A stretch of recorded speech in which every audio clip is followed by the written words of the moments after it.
Yes, good day, everyone, and welcome to another episode of Adesoji Speaks. And today we're talking teaching African history, its importance. And we have a special guest with us today.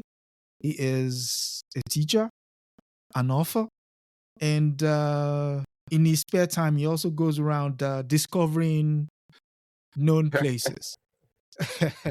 He's known to have discovered a couple in his time. Most recently, River Gulu in London, which apparently the natives called some unfathomable word. I believe they call it the Thames. And he is his illustrious work of helping to underscore the importance of nature to the natives has not gone unnoticed by none other than the great Ngugi wa Thiong'o, who also, in the course of doing so, knighted him and observed that although he has done it without bloodshed, I don't know how Yes. you can go around conquering places without bloodshed. But then again, without taking the man's thunder, I would allow Mr. Comrade Milton Allimadi to further tell us a bit more about himself. Brother. Okay, thank you. Thank you so much, Conrad, for hosting me on your show. I like interacting with people who are serious about African history as well, such as yourself.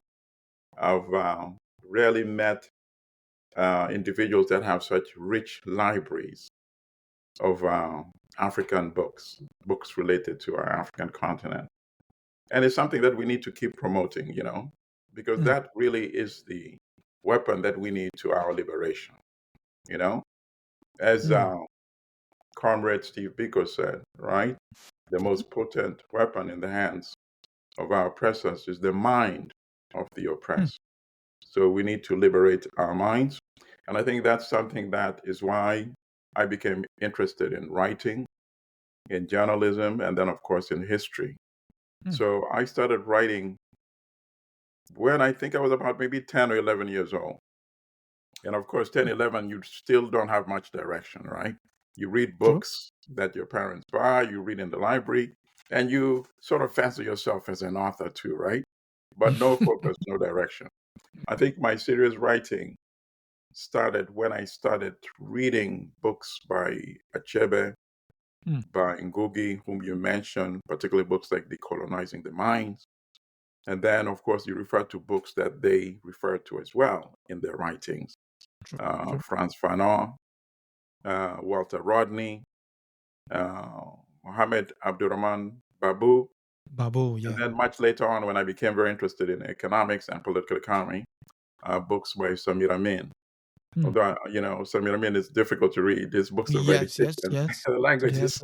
His subject matter is also very... it's very dense. Very dense, yes. Yes, but let's very just say critical too. purely academic. So I prefer his speeches. In fact, his speeches are much more accessible. But the writing, of course, is brilliant too. You just have to be patient and you have to have time to get into it. So that's why I became very interested in writing. And then even from a young age, even from a very young age, before I became serious in interest in serious writing, when I still didn't have much focus, I noticed one thing. I think I was about maybe 12 by then. At that time, my family was living in Tanzania. We had fled from Uganda during the reign of General Idi Amin.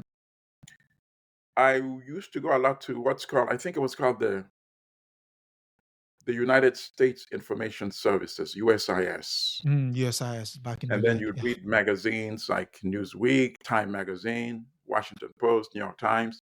And then I think the British also had their own version. I forget what it was called now. I was the British something.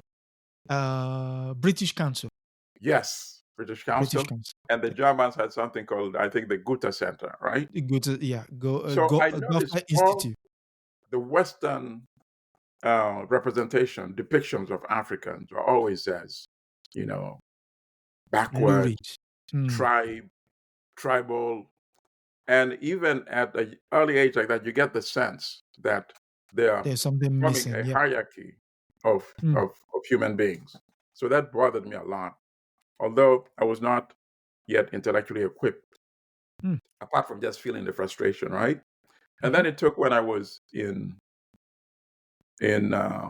college at Syracuse University, when the professor was in the English class, and he was reading from Conrad's Heart of Darkness, and reading passages where Africans are being described in the most demeaning, racist way. But he was elated. And the class, of course, responds to how the professor is also elated and Mm. praising the book and saying this is one of the best books ever written in the English language. Mm. And I felt there's something wrong here.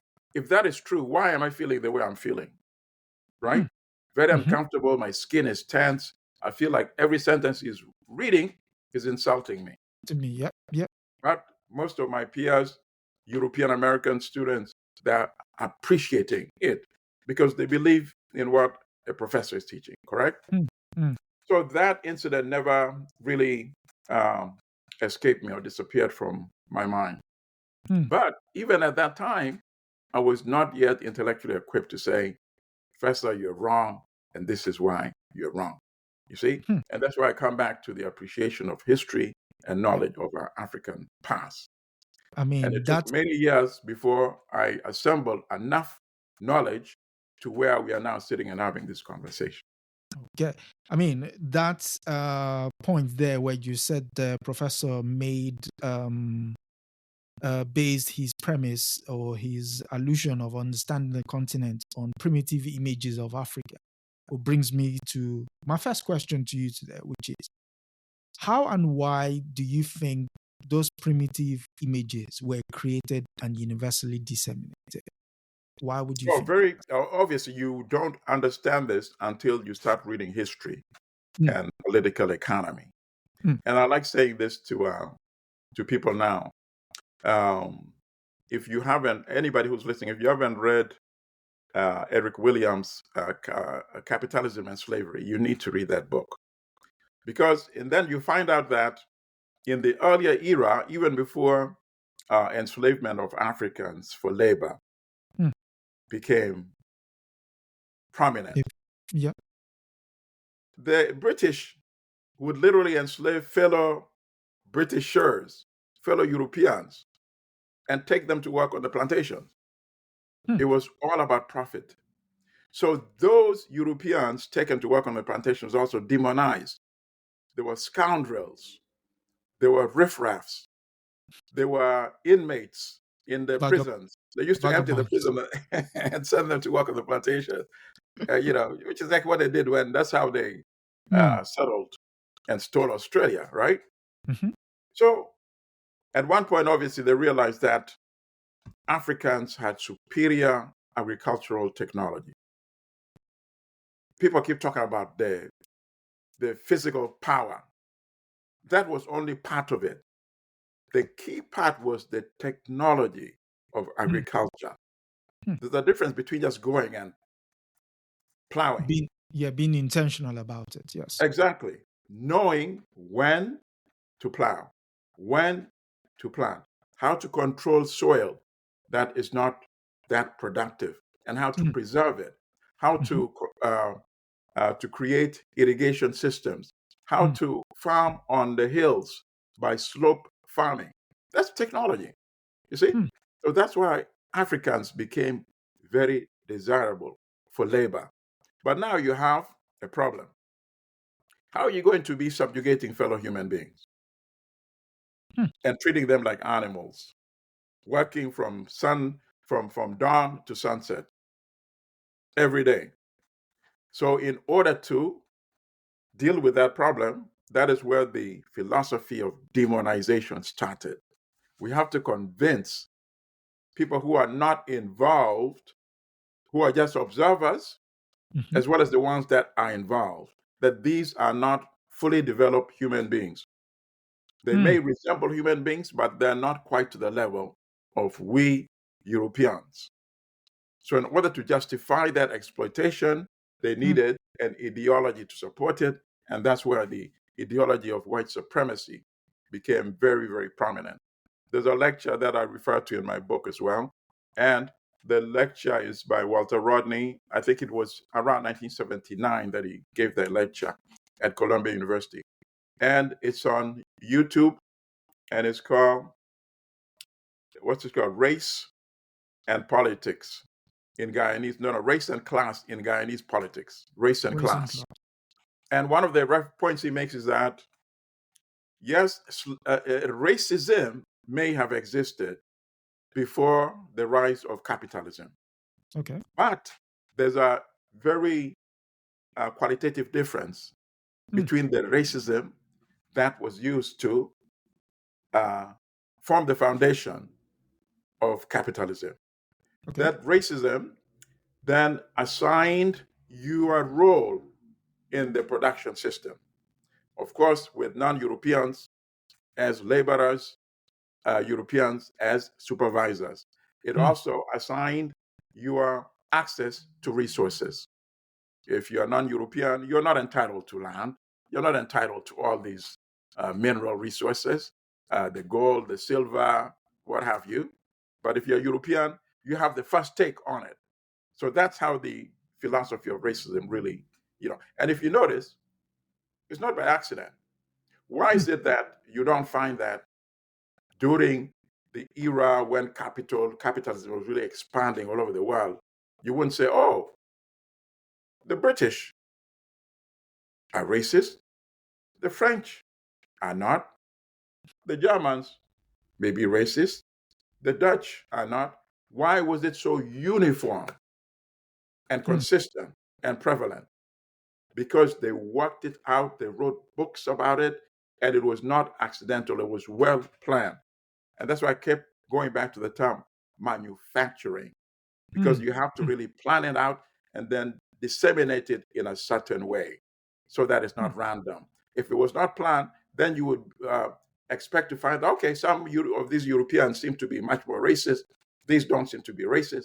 But all of them during the expansion of capital, at least the ones that were engaged in imperialism had to be racist as well. So, which brings me to obviously you mentioned the stigma of the skin, because if you've indoctrinated the people to believe that they're less than, but why is it that even though evidence were bound, and when I say evidence, the Zimbabwean ruins, the Kanem Bornu Empire, Kemet, all existed in the same time? How come people were able to divorce this from what they were seeing? What would you put that down to? Oh, very good. But the human mind can be conditioned to do anything, right? Yep. So, in their writings, they were quite obvious about it. It was so ridiculous. But you can choose to believe, or at least you can choose to pretend to believe what you really don't believe, right? So, Wow. for example, the ruins of Zimbabwe. They said Africans could not have built these ruins in Greater Zimbabwe. The Benin carvings, the bronze, and anybody who has not seen the Benin bronze, you owe it to yourself while you're still alive. It should be one of the things you do. Go to a museum or see it, or go online and Google Benin bronze and Google Bronzes. images and take a look at those Yeah. spectacular, breathtaking images. The Not detail. only the art behind it, but the engineering work. So when they encountered it, they said, no, this could not have been done by Africans. So even though we claim to be the first Europeans who are here, there must have been earlier Europeans before us here, right? So that was some of the logic and rationale. And the same thing applies for Kemet, of course, aka ancient Egypt. How could Africans have built these temples, these pyramids, these irrigation systems? It's not possible, right? So long as, even if you don't find a satisfactory answer, you believe in your heart as a European that it could not have been done by Africans, even if there's no other better explanation, That is sufficient to them. Hmm. Just to conclude that no, it could not have been done by Africans. I don't know how it was done or who did it, but it was not African. You see? Hmm. Hmm. And then, of course, the knowledge has come a long way because of scholars like the late Professor Anta Diop, Yeah. who proved conclusively by doing the melanin testing, taking tissue samples from ancient Egyptian mummies and testing the melanin content and finding out conclusively that the melanin level was consistent to Africans that look like you and I. So, at least the people who believe in science, that's not an issue to debate anymore. But of course, the politics of denial is still very strong, even in Egypt itself, where the true history is not taught. There's a rejection uh, of, uh, of the truth taught by Anta Diop. So we still deal with that issue even in our contemporary era. Okay. And so, speaking of contemporary times, it's often said that newspapers hold the first draft of history.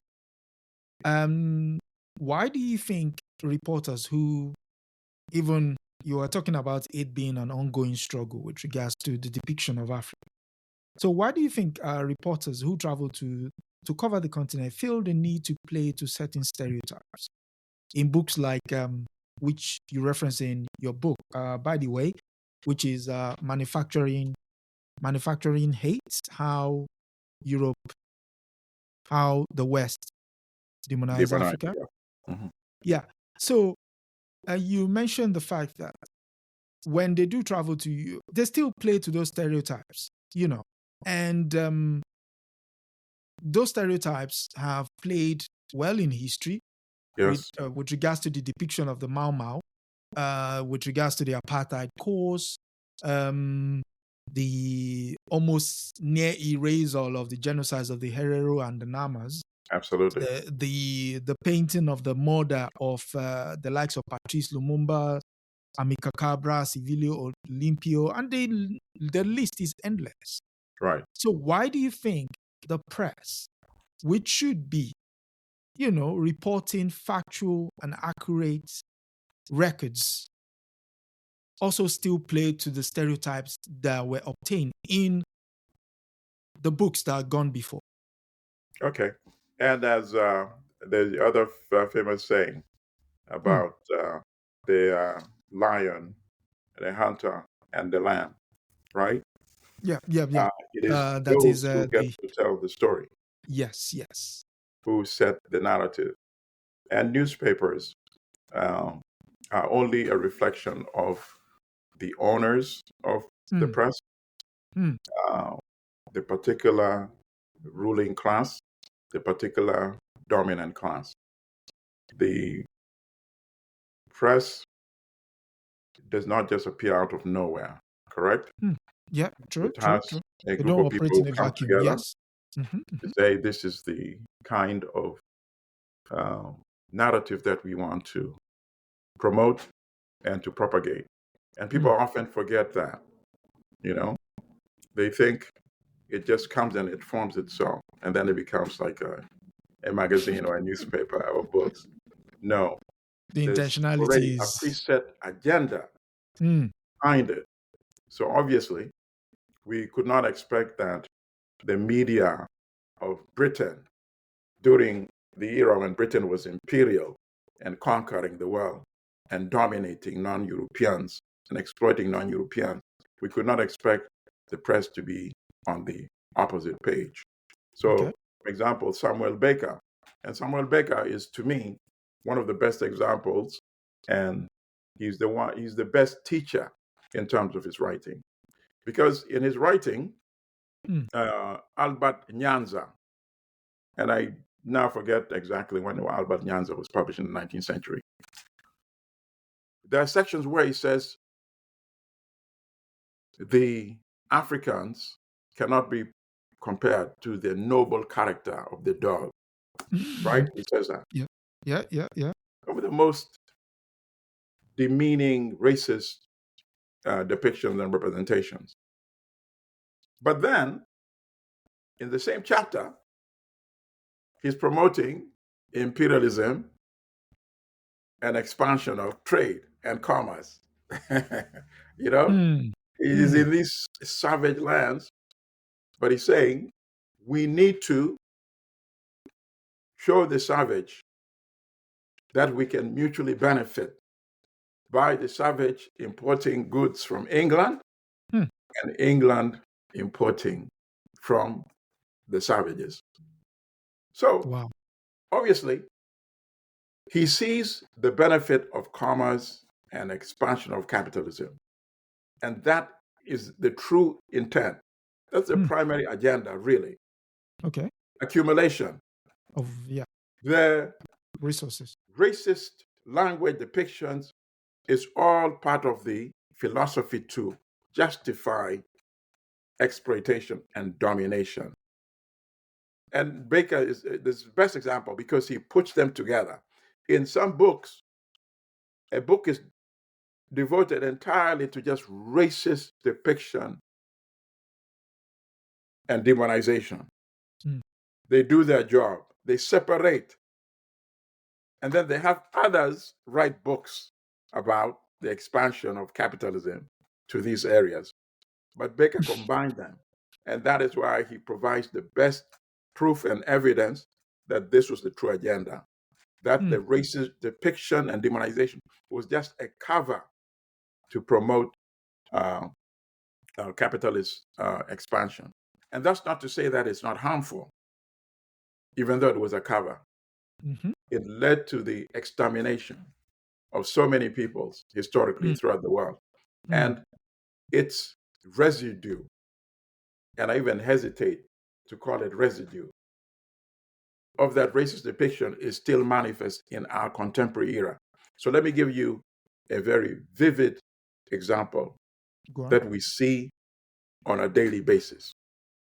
We are witnessing a 21st century genocide being live streamed, Mm. right, on TV networks, on Social social media. media against the people in Gaza, the Palestinians. Mm.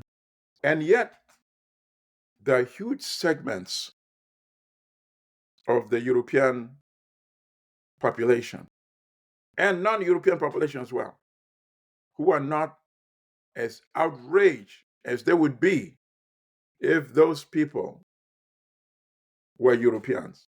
Just think about it. Mm. Do you think it would be tolerated if the Palestinians were non Europeans to be bombarded like that, to lose maybe almost 15,000 children Mm. and women? But the mind has been conditioned to see them as lesser beings compared to Europeans. Mm. And that also affects even non Europeans.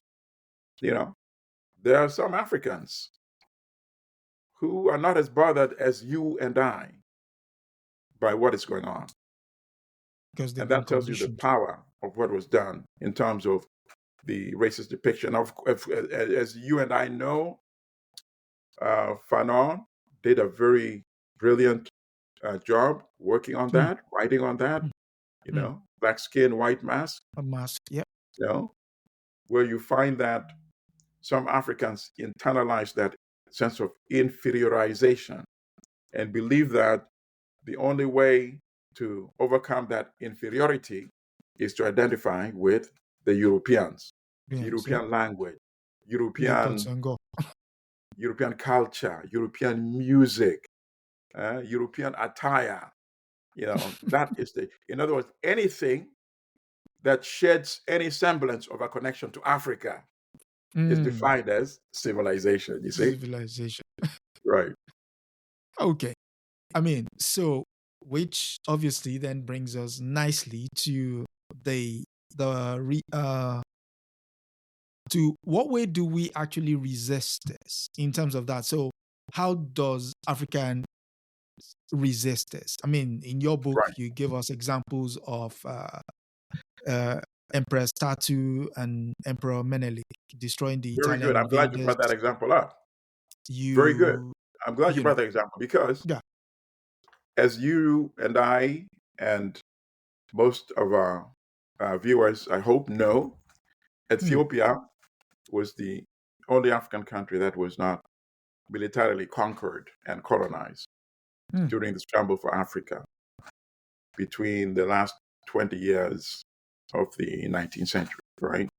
1880 primarily to 1900 and the Berlin Conference when they Yep. met, partitioned the continent, and then they said, well, now that they've partitioned it on paper, in order to now administer, you have to go and have boots on the ground, right? Yep.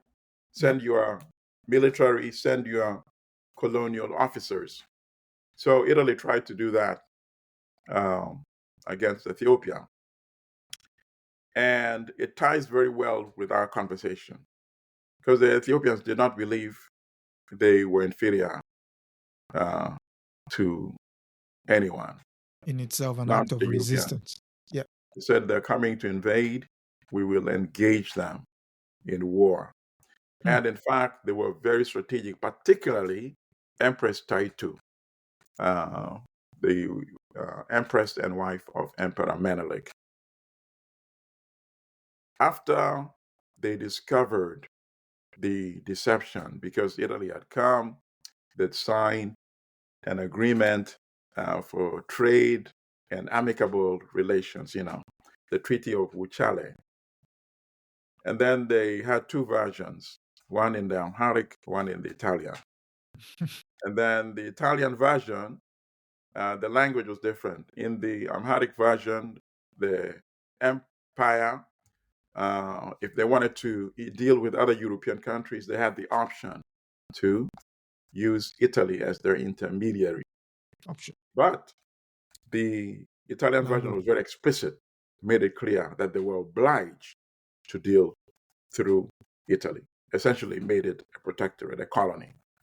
So when they discovered that, they did not declare war immediately because they knew the Italians had a military advantage in weapons. So they used a period of 4 or 5 years or so, engaged in tiny skirmishes here and there, but not outright war. They used that period to build up their own domestic produced rifles, as well as imported a lot of weapons from other European countries because they also use the same tactic that the Europeans used to conquer most of Africa, divide and rule. They knew that all the Europeans were not on the same page either, right? True, true, So they true. got arms through that way.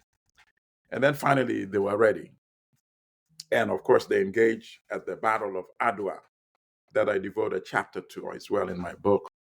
And that was in March 1, 1896.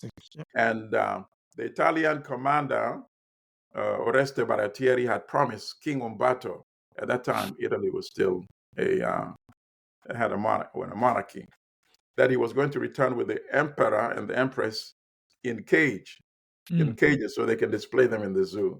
Because they were just deep-seated racist attitude toward Africans. So they were completely shocked when that army was completely annihilated at the Battle of Adwa, killing Yep. about 3,000 Italian soldiers, more than 2,000 of their other allies that conscripted African soldiers from Eritrea, which had already been conquered by Italy, captured another 3,000. And here's the key thing, which I like the most.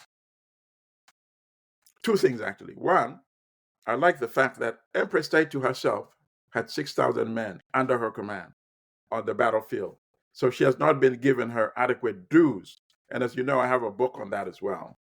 And I give her the adequate dues. I made her the key character in my book, Adwa, Empress Taitu and Emperor Menelik in Love and War. I give her just dues. But here's the second point I wanted to make. They marched the thousands of European Italian prisoners back to the capital of Addis Ababa. That was named by the Empress herself. beautiful flower, it means, and made them work under supervision of Africans. You see? Yeah. So they got to taste how it felt Putting them to to good be use. dominated and to Mm. be instructed with the Africans as their masters this time. And that is why this story is not widely known in the rest of the world, in Europe, even in Africa itself. So you find Africans that are not even familiar with the With Battle of said, Adwa. How can it yeah. be that this is not taught in every African classroom by the time you leave primary 7 to go to secondary school? You see? Mm. So I like that. And you asked the other question, how do we end this? Right? Yeah. How do we free ourselves from this? And it comes from knowledge. It comes from knowledge. It comes from our people knowing that not all Africans just succumb and say, oh, yes, you're welcome in colonialism. That's not true. There was resistance. There were many resistance that are not well documented. As you Mm. know, in West Africa, you had Samore Toure, who fought the French and defeated them in many battles for almost 14, 15 years until he was betrayed and captured. The Ashanti Wars lasted until the turn of the century, right, Sorry. into Yeah. the Yep. 20th century. So Mhm. resistance has been there. The resistance in South Africa, the resistance in Tanzania, resistance in Kenya, and that Angola. comes from not accepting the sense of inferiority. And that Mm. comes knowledge of your history, knowledge of yourself. But if the history was being written by the colonial administration, then obviously the history would have Africans in a subservient role. Mm. So you ask, how can it change? The other answer to your question is we need to revise all of our curricula in every African countries. When you have the meetings of the African Union, the most Mhm. important meeting should be the meeting of the ministers of education. Education. Yeah. I know right now one of the most important meetings are the ministers of foreign affairs. That is important, yes. But I submit the meeting of the minister of education is much more important than the ministers of foreign affairs, because the ministers of education and the curricula would then be responsible for the type of African intellect that we produce in our classrooms from the primary level to the secondary schools through the university. You can still Mm. be an engineer, you can be a doctor, you can be a lawyer, you could be an accountant, but at the same time, we should all have a certain type of knowledge of ourselves that is consistent, that we are not inferior to anybody because we have the history behind it. In Okay. fact, and this is what another thing that is not widely taught, and which I find my students find very liberating, the fact that had Africans not migrated away from the continent Mm. about maybe 100,000 years ago or so, everybody in the world would look like you and I. So how can we be inferior to anybody? It was Africans who migrated to the other parts of the world, and over a period of tens of thousands of years, adapted to those new Climate. environments Yeah. and the Yeah. new climatic conditions. And the climate Mm. was very different back in those days. The cold was bitter, bitter cold. They did not need the melanin content. So they took on new features and new Mm. skin tones. So they are, in fact, us and owe their existence to us. How can we be inferior to people who owe their existence to The us? existence of us. We're Okay. the same. There's no Mm. difference between Europeans and Africans. There's no intellectual hierarchy as under Job taught. There's only superficial difference due to the adaptation. But if you go to the DNA, it's consistent. In fact, Europeans now have traced, just using DNA back dating or back marking, to their location where they originated from in East and Central Africa. That's how much science has now improved. Mm. So the fact that we still have this level of so-called racism, right? Mhm. It shows you the power of miseducation, really. Mm. Mm. hmm The power of miseducation. So, how can we, in this age of social media, new technology, and what have you, and now artificial intelligence, arrest the trend of Africa's negative depiction on those various through In those fact, various media? that we now have no excuse. We have the best opportunity and chance to do it now, because now the so-called brick and mortar Mm. media, who Mm. had dominated Legacy, information for such a legacy long media. time, they don't have that type of monopoly anymore. They still do, in the sense that they have the resources to disseminate misinformation. Economies of scale. Yeah. But we now have an opportunity to deconstruct that misinformation. And if you do it a good way, people will recognize and start coming to your media, your Mm. platform, and will promote your media. So that's what we need to do. Deconstruct effectively, and then, of course, disseminate to the right people and get them to disseminate. So, what I do, for example, and I really Mm. like this, that it's working. One of my students from last semester Okay. is taking another class with me this semester. And the first day of class this semester, at the end of the class, she said something which really warmed my heart. She said, Professor, the interview with Check Anta Job, and anybody can Google it, go to YouTube, interview with Anta Job. The interview was conducted by Listervelt Middleton, Listervelt, and then Middleton is the last name. Okay. And the interview is only 58 minutes, but it really breaks it. It breaks down some of the information I've been sharing today. But this is what she told me. She said, I've shared that interview with everyone that I know, all my siblings, all my friends. And I share it with everyone I meet. You can't beat that, you know? And if every student did that, if people that come to platforms such as your platform Mm. did that, then we have a better chance of building actually a better world, really, Could you because tell that's us the the name? only way we Could you can build tell a us better the name world. of the? Could you tell A us the name of the? world where Mhm. we can still accept that there's a hierarchy of Mm. the worth of human beings, that Europeans are more worthy than non Mm. Europeans, or that the lives of Israelis are much more worthy than the life of Palestinians. If that kind of perception continues with us, then given the type of sophisticated weapons that the world now has, then, when people talk about doom, Mm. I'm telling you, we are not just joking, it's serious. So we owe it to ourselves to build a better world by deconstructing how false this notion of white supremacy and racism really is. So I like the fact that you said we deconstruct. And in terms of deconstructing, would you have a preferred medium, i.e., books, plays, or even podcasting, Oh, as we there's call no it? limit, because we have different expertise. So, for example, if you're good as a playwright, Hmm. and of course, that was one of the things that Ngugi was very passionate about, right? Playwright. And I'm glad you brought that example. His plays were banned in his own country of Kenya, and he was exiled by an African government. Think about that. Mm. Mm. A play that is encouraging ordinary citizens to say, wait a minute, government is supposed to serve you. You correct? It's not the other way around.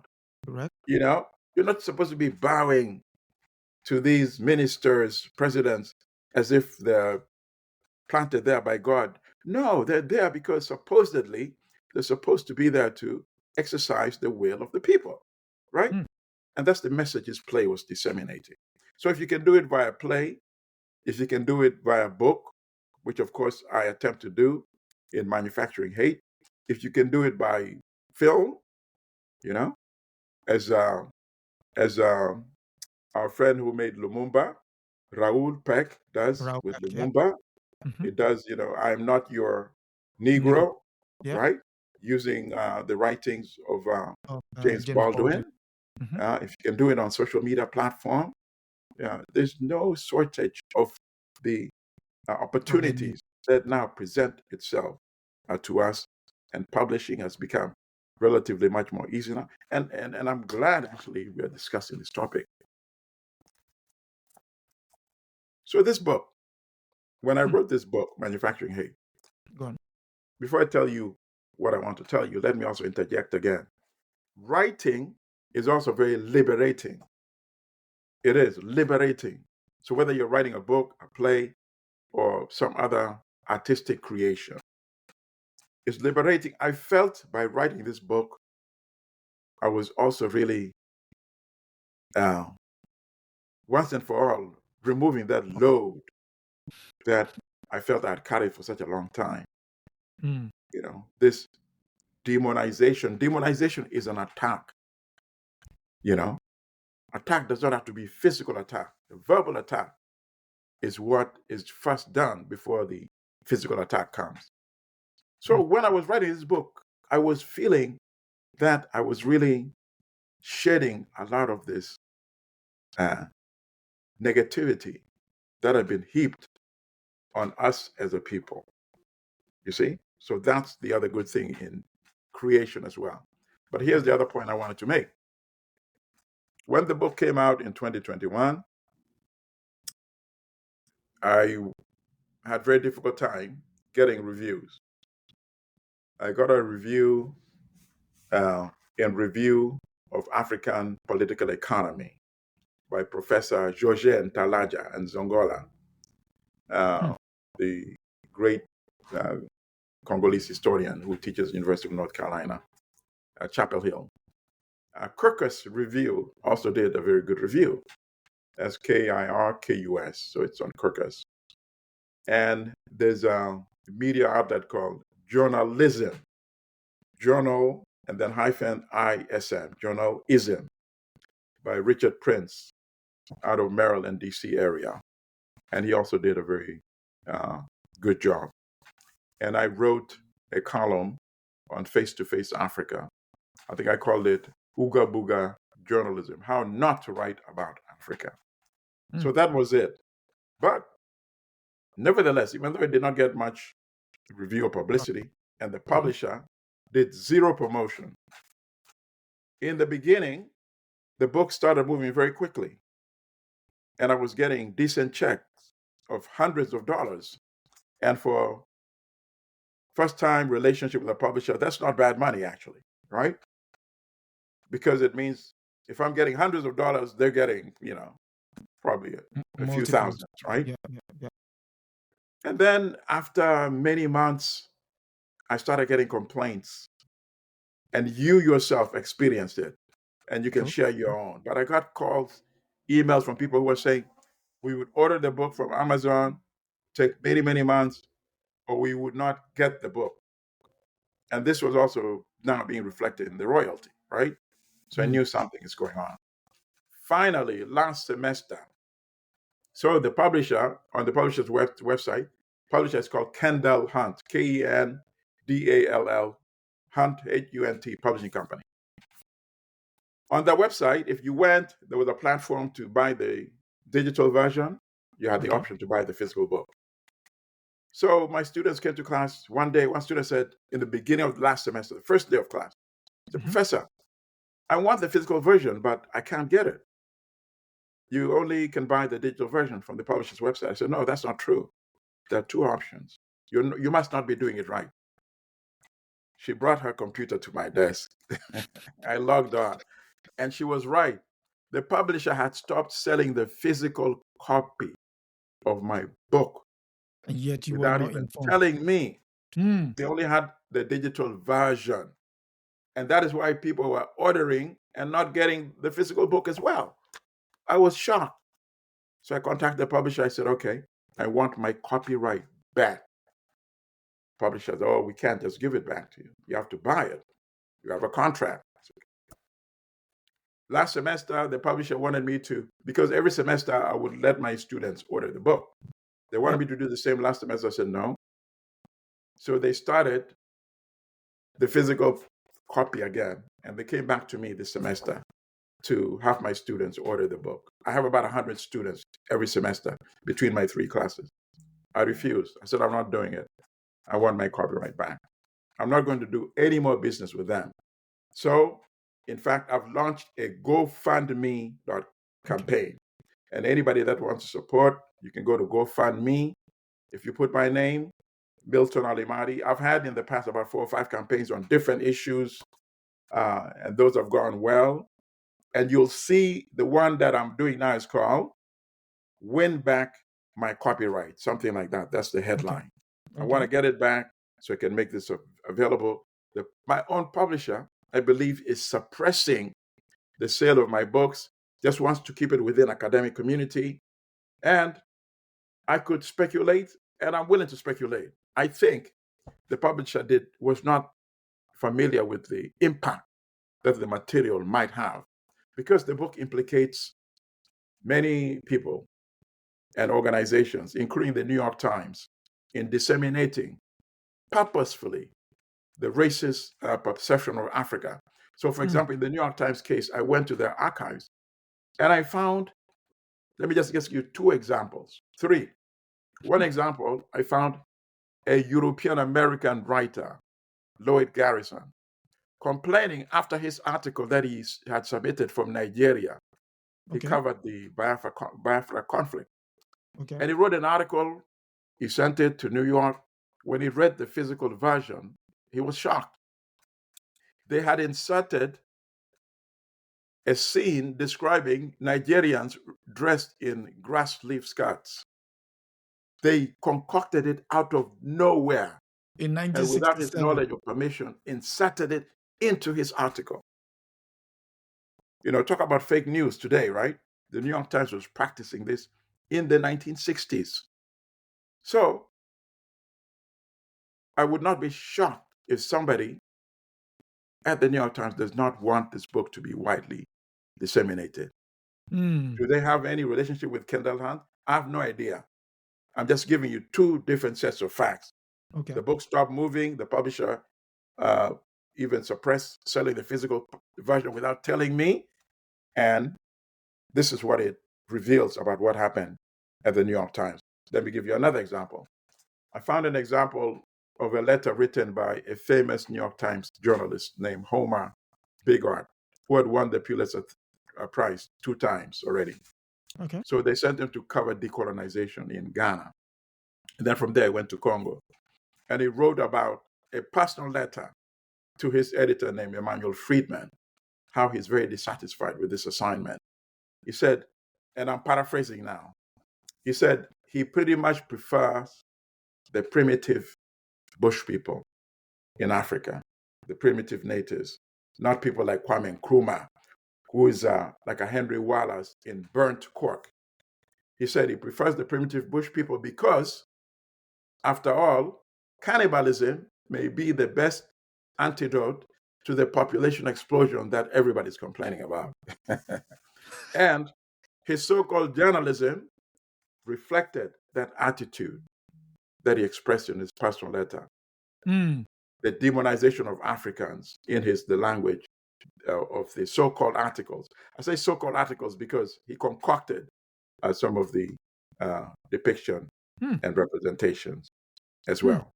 So I would not be shocked if for some and clear reason why my publisher is not making this book now widely available.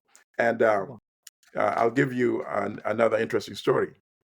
I have a friend who does book reviews for the New York Times, and he gave me the name of the editor for the reviews. He said, send them a copy. I sent a copy. Of course, the book was not reviewed. Not only was it not reviewed, the editor did not even acknowledge the receiving a copy, a complimentary copy of the book. And here's the final hypocrisy on this same topic. In December 2021, if I'm not mistaken, either December 2020 or 2021, the Kansas City Star wrote a long editorial apology, apologizing for how historically their newspaper had demonized African American citizens of Kansas. And the New York Times wrote a long article about what Kansas City Star had done. So I said, okay. I wrote a letter to the publisher, uh, uh, Salzburger of the New York Times. And again, I sent a copy of my book. I said, I think what Kansas City Star did is good. And since you have your own history and how you depicted Africa, I think it would also be good for you to own up to your past and also to write a similar apology. No Quiet. acknowledgement. Crickets. No acknowledgement, and of course, no response. There's another third example, but I'm still trying to verify it. And if I verify what happened, we may have it in another future discussion, but I want to Okay. verify if what I suspect recently happened is true. And it, once again, would involve the New York Times, but I'm still working on verifying that. So these are the challenges that we face. But since they don't dominate the media space absolutely now, we can get it out there. In fact, but for social media and the new platforms, we will not be having this discussion right now. True. And perhaps, even though not enough people know about the book, no one would know about the book if we didn't have this new media platform as well. You see? Yeah.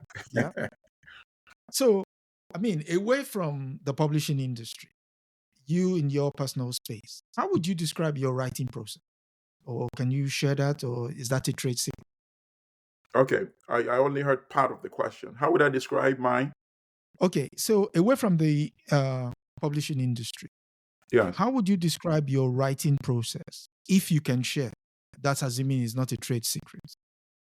My writing and how my writing evolved? Yeah, your writing process, yes. Oh, my writing process. Okay, very good.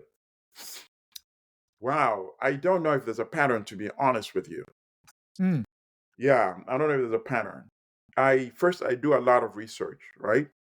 Okay. Like you, my books are marked heavily. Although now I try to get those, sticky things so you don't ruin books. Because one of my students showed me her copy of my book, right? When I was still letting them buy it.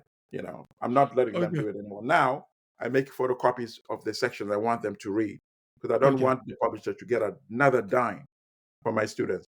But when my students were still buying the book, one of them showed me her book. Every sentence was underlined, every page. I said, can you underline the whole thing, right? But I do read it. When I read, I mark. Okay. And then I take notes. So if anybody were to come to my apartment and these yellow notepads, Okay. I So you have take hundreds of these. So I do make notes. Lots of notes. And then when I'm ready to write a chapter, I go back to those notes, of course, and I start writing. And each chapter is going to be very long. So, for example, if you go to my book, right? Some of the chapters are 4 pages, right? Okay. But the 4 pages came from a lot of intense editing. So that what I preserve, I think, is very concise and very precise. And that's how I do all my writing. I start very long and then eliminate. The writing part is easy. The editing part is where the real writing happens. So if you look at my book on Adwa, I think it's about maybe 100 pages. This is about 100 pages as well. Adwa took me maybe 2 years of editing. I don't rush because when it comes out, I want to be satisfied and happy with it. So I take my time. And sometimes I complete the manuscript and I put it aside for a while. And then I come back when I'm ready for the final edit. And then I may give it like 4 good edits. So Adwa, I've now done another version for a play, Okay. right? I've written it like a script for a play. And that one, I think it took me maybe 4 months of intense editing. I edited it at least 4 times. Wow. Even when I had shown people the first version and they said it was good, I went back to it and I think So I, I, trimmed it. I managed to improve with every editing. Then by the fourth editing, when I read it again, I found nothing to edit. And that's when you know you're happy with the writing. Mm. Yeah. So I don't know if that Okay. answers, yeah. I mean, The that's a very powerful insight. I mean, there will be budding writers out there who would want to see behind the scenes as to what goes into making a brilliant book uh, called "Manufacturing Hate and How Africa Was Demonized in the Western Media." Is a book I would actually recommend. And like you Thank you. said, the power of writing in it. My copies are, as you can see, I write in them, so Well, here's the deal. You'll be able to get a second copy that you won't mess up once I regain control of my copyright we from the we current publisher. we In we fact, pray. a God. student who just finished her master's at the London School of Economics, and she used my book as reference for her master's thesis. She has introduced me to a Tanzanian publisher for the African market. So I'll see if I can work out a deal with them so that I can make the book available in Africa as well. That would be I mean, that is very, very poignant. I mean, the point of having this conversation is also to take this message out to the continent, because I think Yes, the continent often has stories and writings and plays and music done about it, but they're done by people who do not look like you and I. So you absolutely. can't really trust what their agenda is, you know. And And I'm glad you said that too, because look yeah, at it this way. mm, Europeans write books about themselves, about Europe. mm, Americans, Europeans write yeah, books about mhm, themselves. mhm. And they also write books about us. Think about that. Exactly, They get to exactly. write their own stories and our And then story. yeah, How many Africans write books about Europeans that are read in Europe and mhm. sets the understanding of what Europe is? So how can I Africans mean, be reading Joseph Conrad's Heart of Darkness Heart and say, of okay, Darkness. yeah, this is about Africa? Really? Yeah, and this truly represents who I am as a person. You know, I mean, And that's why I I love was it that Achebe destroyed it, mm, and yeah, called yeah, yeah. Conrad a thoroughgoing racist. And I agree with him 100%. And speaking of Achebe, he also gave us this reference in his book, "Things Fall Apart," where he says, "Now if the man has learned how to shoot without missing, it is also Yep, important that the birds learn to fly without perching. absolutely. So we must do this because they've decided they're not going to rest. We also have to decide Absolutely. and take it upon ourselves to do this work. Yeah. Do That's the this only work. way we can live. If you decided that you must live, then Mhm. you have to participate in decolonizing the minds of our people. Yes, which is the topic of another brilliant book by Ngugi wa Thiong'o, Exactly. Decolonizing the Mind. So, in terms of, I mean, we're coming to the end of our conversation. Um, what sort of projects are you currently working on in 2024, and what can we expect from you? Would you be exploring, going to Right. rename some? Actually, it's interesting you say that. The exploring, Mm, because as you said in the introduction of the show, why should they get to be the only ones that can discover the world? mm, So I think it was 4 years ago, and it's coming on the anniversary in April, when I was in London and I discovered that river that the natives call the Thames, and I renamed it River Gulu. And I posted the photo on my Facebook page. It's amazing how mm. things start. And that's all I did. And then a day or two, I People see it started. being retweeted on, I didn't even tweet it myself. But somebody, a Kenyan actually, posted my image from my Facebook page and tweeted it. And then now it's been retweeted by tens of thousands of people, you know? And I saw a posting a couple of weeks ago by Larry Madowo, the Kenyan who's a CNN correspondent. And he posted a short video of himself in a hotel in London overlooking the Thames. And he said, I'm looking at the river that was discovered by the Uganda. So now I went and there's about 10,000 likes. No, actually, then I posted a thank you to him for acknowledging my discovery. And then about 10,000 people liked my thanking him. So I'm definitely going to do a few more discoveries this year because I see that there's interest in this. And perhaps I'll come back to discuss my next discoveries with you. No. But here's another point I wanted to make also to many would-be writers or writers. Many of the projects that I end up publishing are books that I had done or manuscript and I had put aside for a while. Rarely do I get on a manuscript and finish it as a process without diversion. I put it aside and I find that when I come back to it, I see things that I was not seeing at that particular moment. This manuscript I had put aside. The book on Adwa I had put aside. Now I have I even hesitate to call it a children's book because it's really for everybody, but it's going to be accessible for youth and young people too, right?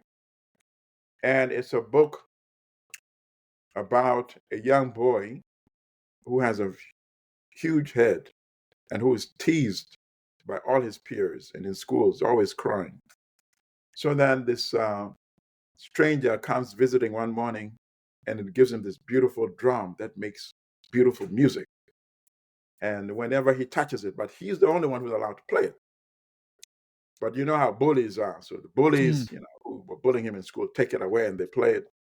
And the people that do that themselves, they become deformed. And people that, around them, different parts of their limbs become deformed.